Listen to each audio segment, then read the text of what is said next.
welcome to Canuck of the Dead.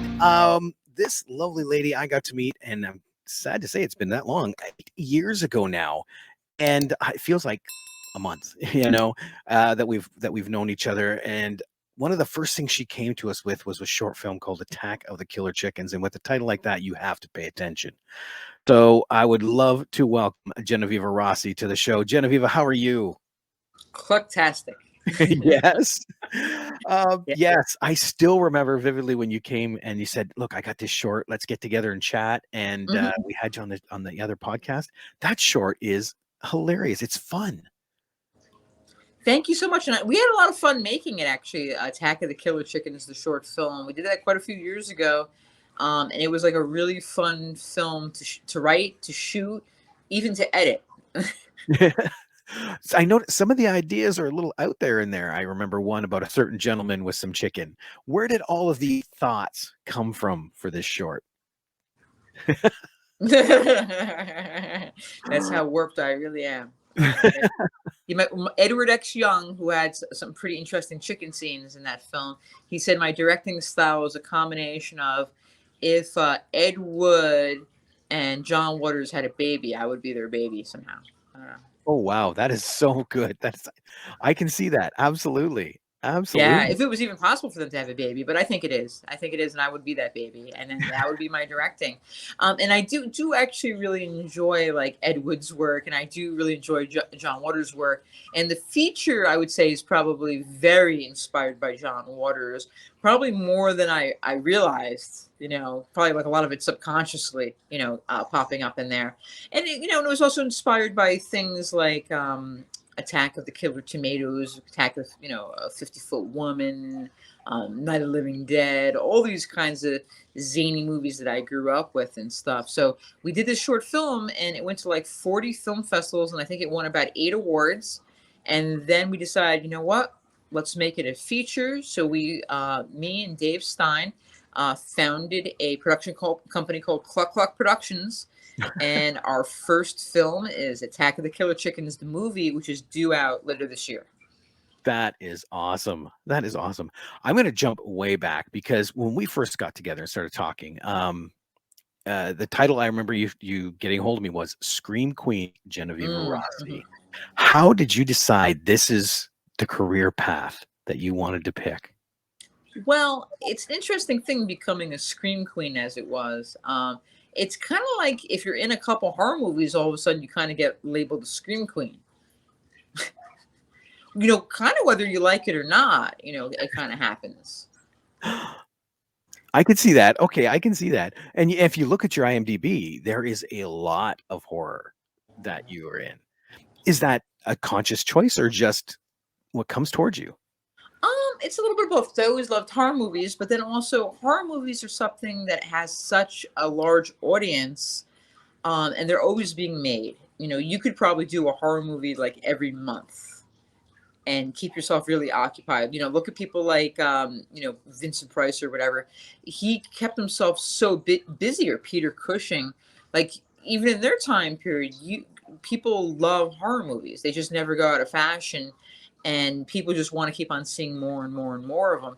So if you so the consistency that I've had as an actress is partly because I do horror movies more than anything else. I have like 110 IMDb credits, I think, since like maybe 2012 or something like that. And there are like crazy movies like The Vampire Santa, Bloody Hooker Massacre, Attack of the Killer Chickens. These are some pretty insane, movies, but people love that. The crazier they are, the more people love them. Oh, absolutely. Like I'm going back to the very first credit anyway listed in IMDb is I Spill Your Guts. Hmm. How did you get involved in this project? Like this was the first one that kicked off your Scream Queen career. So what was it that pulled you into that project? Well, interestingly enough, how I had met the director James Balsamo on the set of Jacko Slasher, which was technically filmed before I Spill Your Guts, but I Spill Your Guts was released sooner. Okay. And sometimes life is like that, because a lot of times with movies, sometimes we shoot a film, it could take months or years before the film is released, though, because maybe the director is looking for just the right time to do it or something like that. Um, so yeah, so I met James Balsamo on the set of Jacko Slasher. We're in a cornfield, and I'm a Satanist, and things are pretty crazy. We're in a haunted house kind of situation, and then I connected with him and my friend Bob Sachi, who's an actor I've worked with many times. And then I end up kind of collaborating with these people on an ongoing basis. Bob Sachi was also in I Spill Your Guts. James Balsamo, Lloyd Kaufman, Deborah Rashan, and things like that. And then I Spill Your Guts, I think, we did that right after Jacko Slasher. It was edited, released sooner, got distribution sooner, and then a while later, Jacko Slasher was finished, and then that was released a little while afterwards. So it just kind of, I feel like if you have a good attitude, and you're a good worker, you just organically move from set to set, working with more people. You know. Okay, I can see that. And yeah, you're right. Like literally in 2012, there are 6 titles. So, Yeah, and that happened pretty organically.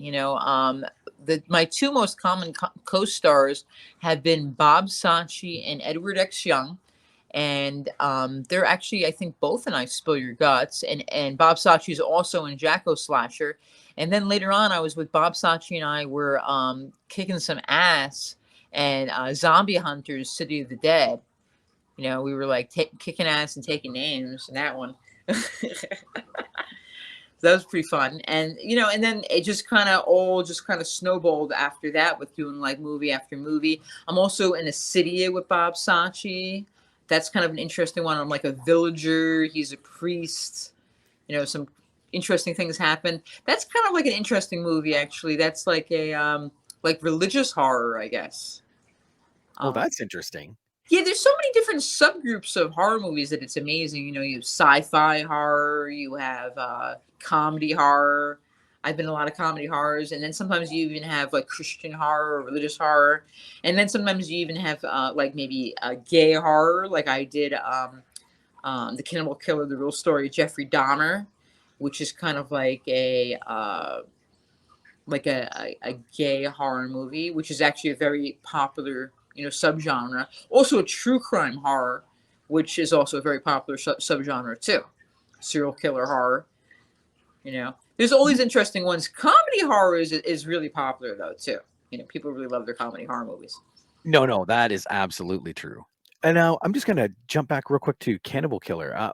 What's it like trying to be in a movie that's based on reality? Because you, like you said, you're dressed as a nun in a cornfield with satanic people and stuff like that. It's like, okay, you can pull your imagination.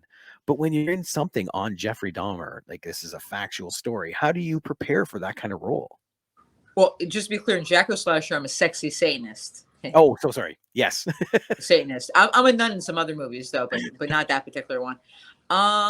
Well, the Jeffrey Dahmer one was interesting because you can kind of do more like very specific research on Jeffrey Dahmer and the murders that he committed, and the film is really very much based on his true story. There isn't really much fictionalizing it at all. It's like very much like a true crime kind of horror movie. So that was easy kind of to do the research. But then it's interesting because it's like you're doing research on this monster. This monster in this particular case is a real monster, a real human being who just was this, terrible human being that his grandmother, his friends, like nobody really suspected him of being this terrible person that was like raping and killing and eating people and things like that, and then painting their skulls up and things like that. Sometimes truth is stranger than fiction. Hmm. It's a funnier, it's a crazier, not funny, but crazy, crazier true story than a lot of fictitious stories that people make up. That is so, so true. And that's where horror becomes like real horror because the fact that you said it's real, this person did this to other people. And it's very hard to get rid of that disbelief. Like you said, when you're a sexy Satanist in a cornfield, people can go, okay, that's just a story. This is Yeah, it has like a certain campy or hokiness to it. Now, the one fun thing that actually came out of the Jeffrey Dahmer movie, Cannibal Killer, was I did have a scene with Randy Jones from the Village People. oh, really? So that was kind of like a fun aspect to an otherwise dark film. No So doubt. I didn't know there was a Village People connection. That's really cool. yeah, interesting. And then the Village People, obviously, I guess were a band that was pretty popular among the whole, I guess, the 1970s kind of gay disco scene and Yeah. things like that, which somehow I guess does kind of maybe find a place a little bit in the Jeffrey Dahmer movie. I don't know. Sure, Well, why not? when we go back to the beginning of your career too, like we talked, there were 6 in 2012 could get you started, but I just noticed in 2013, the very next year, you have 20 credits.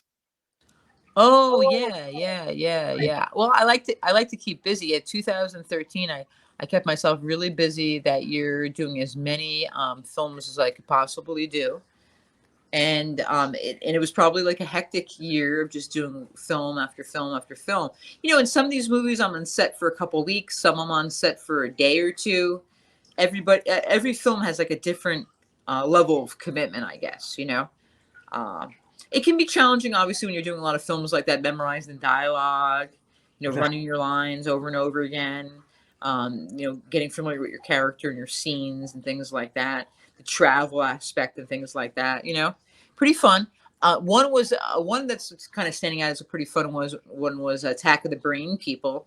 That's kind of like a sci-fi horror kind of one. It's shot in black and white. That's pretty neat. oh, Haunting nice. Day was a pretty interesting one. I remember when I was in England a couple of years ago signing autographs at Birmingham Horror Con. There was this guy, he was like 20, and he was like, I love doing Haunting Day. And I'm like, you saw me in a short film named Haunting Day, and you live in England? I'm like, I didn't even realize anybody in England would be familiar with that movie, never mind recognize me from it. That is very cool. Yeah, Well, you just never know how you work, especially now with obviously the internet and all these different platforms for films. You never know who and these people are watching your work and where they are. and that was always the redheaded stepchild is the short film, because in the festivals, sure, it's on the screen, but then once the festivals are over, they seem to disappear. And I always felt that was, like a sacrilege, because some of these short films are better than some features I've seen. So with Oh, for sure. Haunting Day had a couple lives because I think it ended up in a couple different anthologies. okay, see, that is one place that shorts can go sometimes. But let's just take a look at Attack of the Killer Chicken. When you've been marketing that with festivals and stuff, how have you kept it in the public eye? Well, it's a lot of hard work with a short film, like submitting it to all these different film festivals. And then going to these film festivals. It's great if you can attend them and bring some of the cast with you, maybe even bring a chicken puppet and kind of promote the film and meet people and kind of showcase the whole thing, doing a Q&A afterwards and stuff like that. It's a lot of marketing, it's a lot of networking, it's a lot of putting yourself out there, doing like the whole film festival circuit with a short film or a feature. But it's fun. It's fun too. You can get to meet people and talk shop and stuff like that. So with all the credits too, because like there's actress, writer, producer, director, casting director, you are the epitome of independent film, which means you wear every hat on the planet when you're putting together a picture. Mm-hmm. Which of those positions do you prefer? Well, I always enjoy acting. Yeah. That's probably like my first love. And then I also like directing because it's fun telling everybody what to do. You Oh over yeah. there, say this, Can't do argue this. that. That is true. That's Yeah, it's always nice. And then writing the actual film is really challenging, I think. To just like it's almost like you're writing a play. Who's going to be standing where and what everybody's saying and having it all fit together and everything like that, and then figuring out where you could shoot the film easily and what you're going to need prop wise and stuff like that. The writing and then getting things prepared from what you've written, I think, is probably the most difficult part. you're even talking like an independent filmmaker, because technically the writing and then the props and locations, that's producer, that's separate. But no, you got the independent film mentality going where you got to plan for everything. Yeah, I wear many chickens in this film. So was But Attack of the Killer Chickens the first thing you wrote?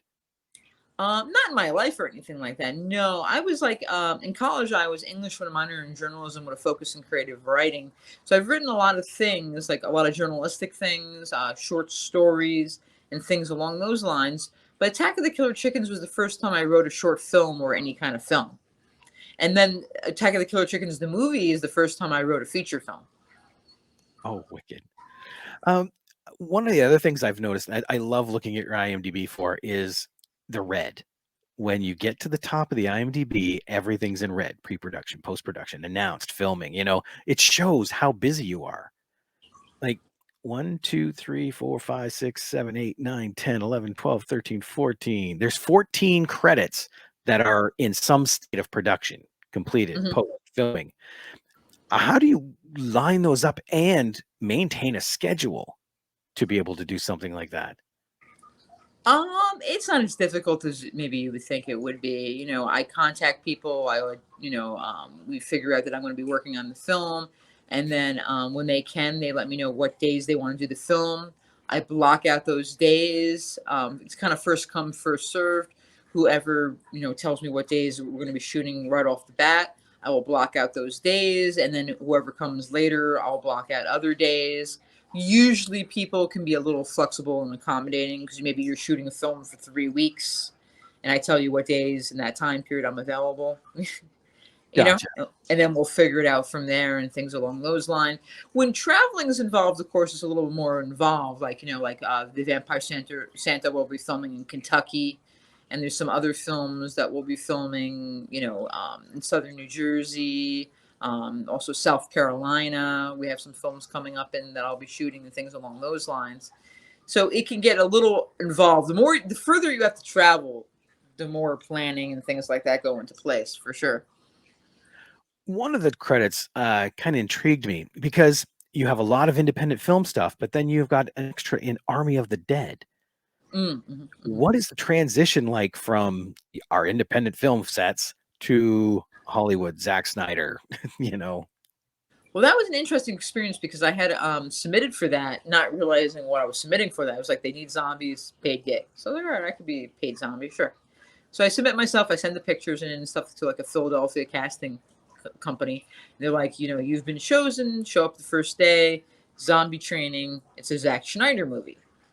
I was like, wow. I'm like, I didn't realize this was going to be like a $70 million movie. And then we had to find a non-disclosure agreement and things like that. So they were very, very careful about pictures and info being released about the film. You couldn't have your cell phone on set. Um, you couldn't call anyone while you were there or anything like that. You had to wash off all your makeup. You were contractually obligated not to go out in public at all in your zombie garb or anything like that.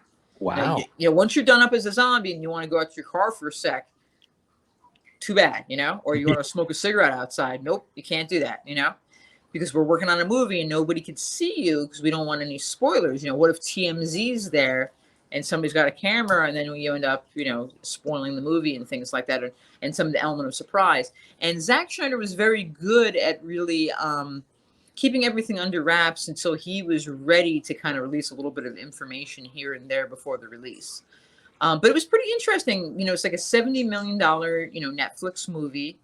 Zack Schneider seemed like a very good guy, very nice guy to work with and stuff like that. Very long days. Call times were between 1 and 3 a.m. We went through hours of makeup and hair and costumes. And then maybe you start filming at 9 a.m., be like a 17-hour day. Oh, wow. And then, it takes like an hour or something like to shower and get all that zombie gook like out of your hair and off your face and off your body. Cause my whole body was airbrushed. And then I have all this gook in my hair and all this crud all over me. It was crazy. Oh, wow. How long were you on the set?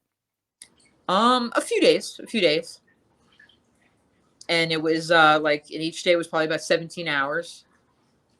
So it was pretty crazy. So then, if you had to pick between something like that or the independent film style, which would you rather work on?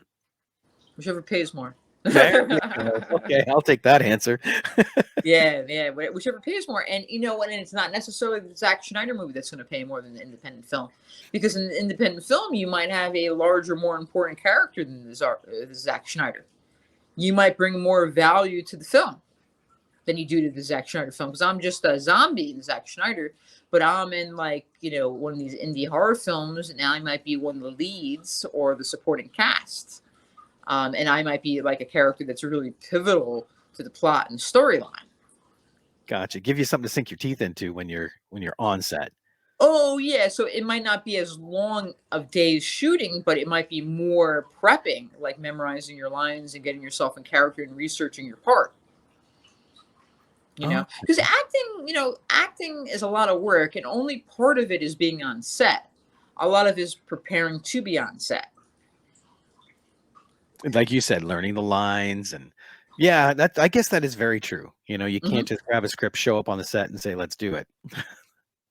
No, no, and then theater even more so, because I've done a couple plays that are on my IMDb. Like I did one called Harlots and Heresy, and it's amazing all the rehearsals and how much you have to run the lines to be in a play. Like it's like hundreds and hundreds of times you're running through the script for the play until like really the dialogue is like kind of automatic. And it's very challenging for sure. It's Well, challenging. play, you don't get a second take. It's it's live, for lack of a better word. Like it's on. Oh my goodness. And then if you're in the theater and you screw up or you forget your line, you have to like, got to figure a way out of it so that the audience doesn't realize it. Now, you've Interesting. also done some TV series too. hmm And how does that differ from the independent horror films that you've done? Well, TV series are kind of interesting because you don't say you're going to be in the deuce and you don't actually find out until the night before what time they're going to need you on set. Oh, wow. Because, yeah, that's a little crazy. So it's like, how are you supposed to sleep when you don't know what time they need you the next day? Yeah, I don't know what the answer to that is. I guess you don't sleep. that's right. Turn your ringer on really loud. Yeah, yeah. Well, because what you have to do is you have to usually check the website every couple hours the night before, like periodically, to find out what the call time is going to be. Because when they're filming a TV show, the night before, like they're filming consecutive days, the TV show, Yeah. and they don't. So it's like maybe they're shooting Monday night, and they don't know what time they're going to wrap. They wrap at 6 o'clock, then they're going to have an early call time. If they wrap at midnight, they're going to have a later call time the next day. Oh, okay. Yeah, that makes sense. And they don't know when they're going to wrap. So then you keep on checking the website and finding out, okay, they just wrapped and they just decided that the call time tomorrow is going to be at noon, So you got to be there at noon. Or, oh, they wrapped early. Call time tomorrow is 6 a.m. Got to be there 6 a.m. That And yeah. it could be anything at all. And then once in a while with these ones, like when I did Gotham, those were overnight shoots. Oh, so you got there like 8 p.m. Oh yeah, and that doesn't really happen too much in indie horror genre where we do an overnight shoots, thank God. But when you do TV shows, that definitely happens sometimes where you do an overnight shoot. You get there like 8 o'clock in the evening, and then you leave the following morning. Well, And a lot of this stuff is very spur of the moment. You're like, oh, I just found out tonight I'm going to be on Gotham. I got to be there at 8 o'clock at night. And it's an overnight shoot. So you didn't really have time to prepare and get a lot of sleep for this. oh, that would mess with your schedule. Yeah, your body's going, wait, I'm supposed to be sleeping. Oh, for sure. So that's why I guess Crafty always has a lot of coffee and cappuccinos and things like that available. And Red some people take naps and holding when they're not being used and things like that when you have a little bit of downtime. That happens on a lot of film sets. You'd be surprised how many people are sleeping and holding. And that's acceptable. The main thing is that you show up on set on time when you're working on a TV show or a movie. And then if they don't need you, a lot of people do take a nap. Like when we were doing Army of the Dead, there were a lot of zombies like laying on the floor sleeping. Could you sleep with all that makeup on though? Like, wouldn't it? People were sleeping with it on. Yeah, they would like be laying on the floor or something like that. I guess you just have to position yourself so you're not going to like, mess it up or something like that. Like sleep on your back, Smear it all up not because on your side. You have to definitely sleep on your back. on the floor or something like that, and then take a little nap. So you see all these zombies like laying around sleeping, or zombies eating snacks and whatever. Some people had a lot of makeup on and had a lot of prosthetics, maybe around their mouth area, where it would have been more challenging for them to eat, drink, and things like that, and maybe sleep. Everybody kind of had a slightly different makeup application process, Okay. depending on what kind of zombie you were, and maybe like how you died, or how gory you are, or something like that. Everybody looked a little bit different. My zombies that I was were not too bad. I was a nun zombie, and then I was also a zombie with like long hair, wearing like a half shirt and ripped up jeans and things like that. So I had a pretty interesting time, and it was interesting shooting all the scenes and everything. People on the set were really, really nice. The makeup artists were really amazing on Army of the Dead. Zack Snyder was great. Everybody was great. I'm glad I did it. I had an amazing time. It was over, too quickly in a sense. I know some people were complaining of how long the shoots were and stuff like that. But that's the thing with every film that you work on, whether it's or TV show, is it is a lot of long days. It's not like a 9 to 5 job where you're going to be done in like 7, 8 hours. Sometimes it works out that way, but not usually. A lot of times it does not. Right. Because this is a certain amount of time, and it's all going to get done in that time, as opposed to the 9 to 5, which is going to carry on for 30 years. They need it done in 12 days. So your days might be very long. Oh, for sure. Because we're, especially with the TV shows and the movies, you're on a very strict deadline. I'm sure they need to get things done, and things like that. And then obviously, when you're doing a lot of these films, if you go past 10 hours, you're getting overtime. Oh, okay. Well, that's good for you, right? Oh, yeah. So we got a lot of overtime on like Army of the Dead, because once you go over 10, you have like 7 hours of overtime. Nice. Very Yeah, nice. so then you could be making, a decent amount of money doing stuff like that, and then here you are, just a zombie sleeping on the floor until they need you, and things like that, or reading a book or whatever. Everybody looked pretty funny, just like laying around as zombies. That would be such a picture too. Reading a book as a zombie, laying around as a zombie, talking to each other as a zombie. Hey, what's up? And then I remember when the movie came out, we did a screening of the film with some of us zombies at the Eastern State Penitentiary in Philadelphia. What? It was during the pandemic, of course, but we were outside. I think it was like on a cool like October day evening, and then they had a nice big projection screen, and we all watched it together. The people we were zombies with, all sitting there together, watching ourselves on the screen as our zombie selves. Oh, that's cool. That would be fun. That would be a lot of fun. Oh yeah, because that's part of the thing. It's nice, the whole acting process, because you're preparing for the film, you do the film, and then it's really fun to go to screenings of the film or these red carpet events for the film, and just like really enjoy the end product. No doubt. And finally Well, being able to see it, out there, and an Army of the Dead took a really long time to come out. As I said before, whether it's an indie film or it's a mainstream film, sometimes it takes a really long time for films to come out. Like, for instance, I've been waiting for that Jared Leto movie, Morbius, to come out for a couple of years already. oh yes. You and me both, right? I really want to see that, 'cause I love Jared Leto. He is like a vampire. And he's Yep. fantastic. I'm amazed he just had his 50th birthday. He looks fantastic. And it was supposed Um, to be January of this year, but it got pushed back to April, I think. exactly right. He keeps on getting pushed around. I think because of the pandemic, and also because of the success of Spider-Man Yeah. and things like that. They don't want to have another superhero movie following Spider-Man that closely now. Give it a little bit of space, I guess, in between, which I'm sure makes sense. And even with these indie films, or films like Army of the Dead, which is not an indie film, they really are very conscious of when they want the film to come out, that they think it's going to do the best. It's going to have the best audience, like what time of the year and things like that. It's all things to think about for sure. Timing is a really big thing when it comes to releasing a movie, for Big sure. time. Big time. Big time. Mm-hmm. Well, thank you for sitting for this. Stick around, because I'm going to pick Geneviva's brain more on the feature film version of Attack of the Killer Chickens. And we're going to see maybe what some of her picks are for her best films from her catalog. So stick around.